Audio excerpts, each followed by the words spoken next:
Area 51 एक रहस्यमयी जगह है जिसके रहस्य को पूरी दुनिया जानना चाहती है, जिसे हम अक्सर इसी नाम से जानते हैं। यह इसका रियल नेम नहीं है, इसका real name Nevada test and training range है। इस वीडियो में आप एरिया 51 के इतिहास से लेकर वर्तमान के बारे में सब कुछ जानेंगे कि क्या यह सिर्फ एक यूएस आर्मी का खुफिया ठिकाना है या कुछ और। एरिया 51 नेवाडा के दक्षिण में लास वेगास से 83 माइल्स दूर उत्तर पश्चिम में स्थित है। साल 1997 में coast to coast AM live radio show में एक इंसान ने कॉल किया और वो ये क्लेम करता था कि वो एरिया 51 के फॉर्मर एम्प्लॉय था और वो वहाँ काम करता था। ये सुनिए उस रेडियो का recorded clip. You're on the air. Hello. Hello, Art. Yes. Hi. I don't have a whole lot of time. Well, look. Let's begin by finding out whether you're using this line properly or not. Area 51. Yeah, that's right. Were you an employee or are you now? A former employee. Former employee. I was let go on a medical discharge about a week ago, and I've kind of been running across the country. Oh man, I don't know where to start. They're gonna they'll triangulate on this position really soon. So you can't spend a lot of time on the phone. So give us something quick. Okay. Okay. What we're thinking of as aliens are they're extra-dimensional beings that an earlier precursor of the space program made contact with. They are not what they claim to be. They have infiltrated a lot of aspects of the military establishment, particularly the Area 51. The disasters that are coming, the military, I'm sorry, the government knows about them, and there's a lot of safe areas in this world that they could begin moving the population to now, Art. But they're not doing anything. They are not. They want the major population centers wiped out so that the few that are left will be more easily controllable. Discharge.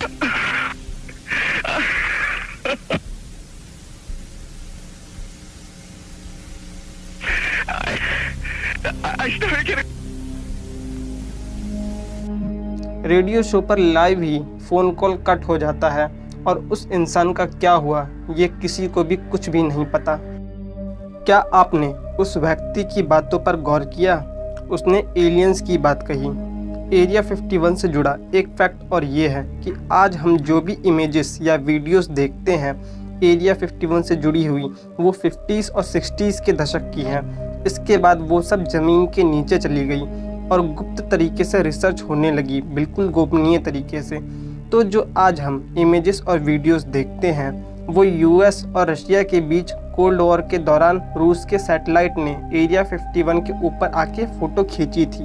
हकीकी photos 10 kilometre दूर hi tech zoom कैमरे से पहाड़ों के ऊपर से photo खींची गई है। क्या एरिया 51 एक एलियंस मिस्टीरियस प्लेस है? बहुत से लोगों का मानना है हाँ। इससे जुड़े सभी तथ्यों को सिद्ध करने के लिए वो बहुत से रीजंस भी देते हैं, जिनमें से पहला है एरिया 51 के आसपास इतनी कड़ी सिक्योरिटी क्यों है। वहाँ के सिक्योरिटी गार्ड को केवल 10 फुट की दूरी से किसी भी व्यक्ति को गोली मार देने का आदेश प्राप्त है। लगभग 3 दशक तक एरिया 51 के ऊपर एलियन शिप यानी कि यूएफओ का दिखना। एरिया 51 के चारों ओर फेंसिंग की गई है और हाईटेक कैमरे का इस्तेमाल किया गया है और सेंसर्स का भी इस्तेमाल किया जाता है। एरिया 51 के ऊपर सैटेलाइट का गुजरना भी सख्त मना है और इस जगह के आसपास ड्रोन्स और किसी भी तरीके की प्लेन या पैसेंजर एयरक्राफ्ट का उड़ना भी सख्त मना है और यहाँ तक कि यहाँ पर 24/7 की कड़ी सुरक्षा है। एक ऐसा ही इंसिडेंस हुआ था। आप सब बीबीसी के बारे में तो जानते ही होंगे, जो कि न्यूज़ डॉक्यूमेंट्री बनाती है। तो उसकी एक टीम यहाँ पर पहुँची मगर सिक्योरिटी गार्ड्स ने उन्हें पकड़ लिया और आईडी कार्ड्स भी जब्त कर लिया और उन्हें 3 घंटों तक उनके घुटनों के बल बिठाया गया और लास्ट में उन्हें कई हजार डॉलर्स की फाइन के बाद अंत में छोड़ दिया गया। तो आप समझ ही गए होंगे कि यहाँ पर इतनी सिक्योरिटी क्यों है। मगर दूसरी तरफ यूएस आर्मी और यूएस गवर्नमेंट इन सभी दावों को सिरे से खारिज करती है और कहती है कि यहाँ पर ऐसी कोई चीज़ है ही नहीं। अकॉर्डिंग टू यूएस गवर्नमेंट ये जगह सिर्फ यूएस आर्मी की development, weapon testing, experiments, aircraft and weapon system के लिए ही प्रयोग में लाई जाती है और यह इतनी खुफिया इसलिए है क्योंकि यह नहीं चाहते कि टेक्नोलॉजी और इक्विपमेंट्स को किसी भी दुश्मन देश के हाथों में नहीं जाने देना चाहती। लेकिन दूसरी तरफ बहुत से लोगों का यह भी मानना है कि इस जगह पर एलियंस की टेक्नोलॉजी को रिवर्स करने की कोशिश की जाती थी और एलियंस की बॉडी पर कई तरीके के शोध भी किए जाते थे। उन्हीं में से एक टीडी बार्न्स, जो कि एरिया 51 में फॉर्मर इलेक्ट्रिकल इंजीनियर के पद पर काम करते थे, उन्होंने लगभग 50 वर्षों तक यहाँ पर काम किया था। एक इंटरव्यू में उन्होंने बताया जब कोई यूएफओ हादसे का शिकार हो जाता था तब वे उसके यूएफओ के पार्ट्स और इक्विपमेंट्स को एक जगह ले जाते और उसकी टेक्नोलॉजी को रिवर्स इंजीनियर करने की कोशिश करते थे और यह सारा काम 1980 के दौर में होता था। टीडी बार्न्स के अनुसार इसी तरह की कुछ और भी खुफिया काम आज भी चल रहा होगा और ज़्यादा बेहतर तरीके से, क्योंकि अब तक की टेक्नोलॉजी काफ़ी उन्नत हो चुकी है। उन्होंने यह भी बताया कि उन्होंने यूएफओ को खुले आसमान में उड़ते हुए देखा है, उनके विंग्स नहीं होते थे। कुछ साइंटिस्ट का यह भी मानना है कि उन्होंने एलियंस टेक्नोलॉजी को रिवर्स इंजीनियर कर लिया था और जब वो इसकी टेस्टिंग करते थे तो इन्हें आम लोग देखकर यूएफओ मान लेते थे।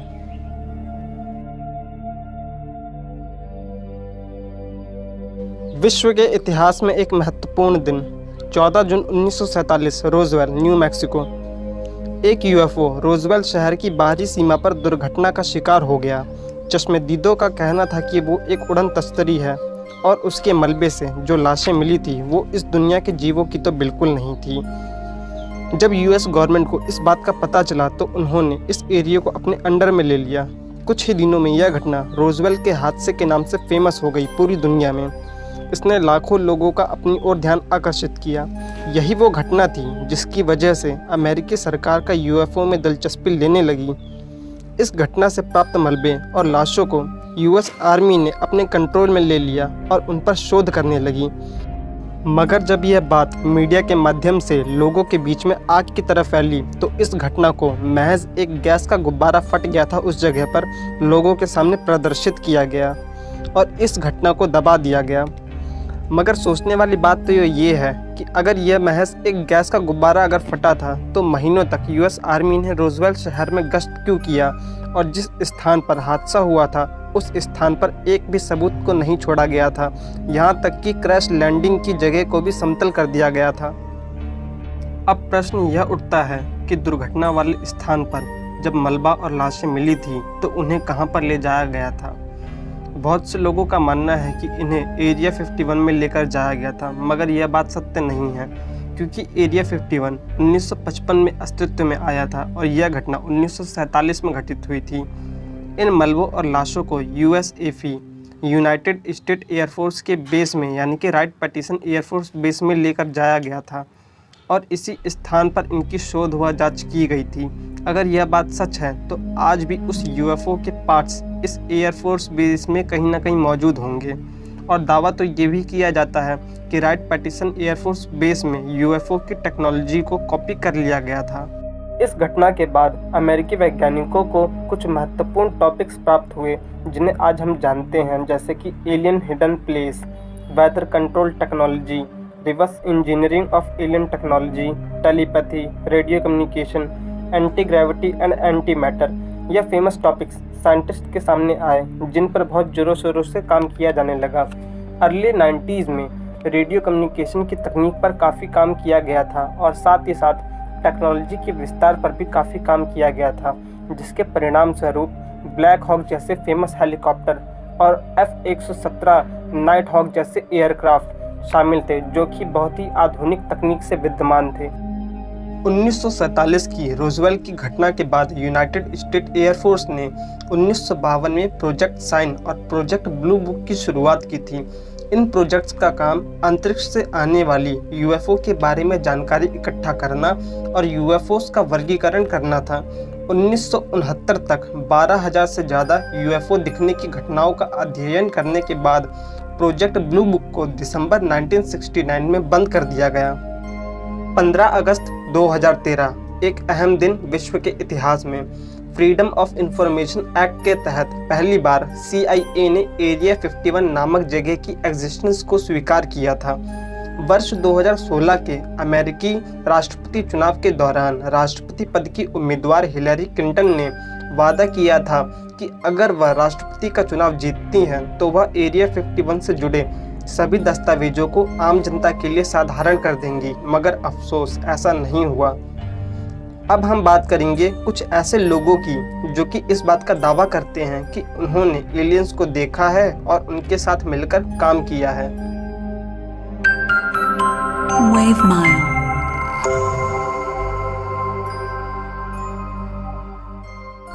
इस लिस्ट में पहला नाम आता है बॉब लेजार का।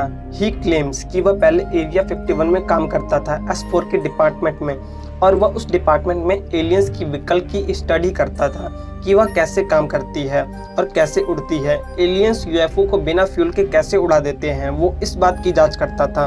उन्होंने यह भी डिस्कवर किया कि एलियंस के विकल्प पर ग्रेविटी का कोई असर नहीं पड़ता है, यानी कि वो एंटी ग्रेविटी पर बेस्ड होती हैं, इसलिए वो बिना फ्यूल के उड़ पाती हैं। बॉब लेजार के हिसाब से एलियंस धरती पर पिछले 10,000 सालों से आ रहे हैं और वो पृथ्वी पर 40 प्रकाश वर्ष दूर से आते हैं। उन्हें यह दूरी तय करने में केवल 45 मिनट का समय लगता था। लिस्ट में दूसरा नाम आता है लेफ्टिनेंट कर्नल मैरिन मकरूडर का, जो कि अमेरिका के मरीन कोर में एक फाइटर पायलट थे। उन्होंने एक परग्रही टेक्नोलॉजी को देखा था। सबसे चौंकाने वाली बात, उन्होंने एक जीवित एलियन को देखा था जो कि दिखने में बिल्कुल इंसानों जैसा ही दिखता था, मगर उसका सिर बहुत बड़ा था। उसके हाथ भी इंसानों की तुलना में काफ़ी ज़्यादा लंबे थे। उस एलियन ने टेलीपैथी के जरिए कर्नल मकरूडर से बात किया था। एक्सपर्ट्स का तो ये भी मानना है कि इसी तरीके की और भी खुफिया रिसर्च आज भी चल रही है, वो भी बिल्कुल गोपनीय तरीके से। अगर वीडियो आपको अच्छा लगा तो लाइक ज़रूर करना और अपने दोस्तों के साथ खुलकर शेयर करना, और मुझे कमेंट बॉक्स में ये ज़रूर बताना कि एरिया 51 से जुड़ी कौन सी इन्फॉर्मेशन आपको सबसे ज़्यादा अच्छी लगी। और नीचे दिए गए डिस्क्रिप्शन के लिंक पर क्लिक करके फैक्ट किंग के सारे इंटरेस्टिंग वीडियोज़ को देखना मत भूलना। Thanks for watching.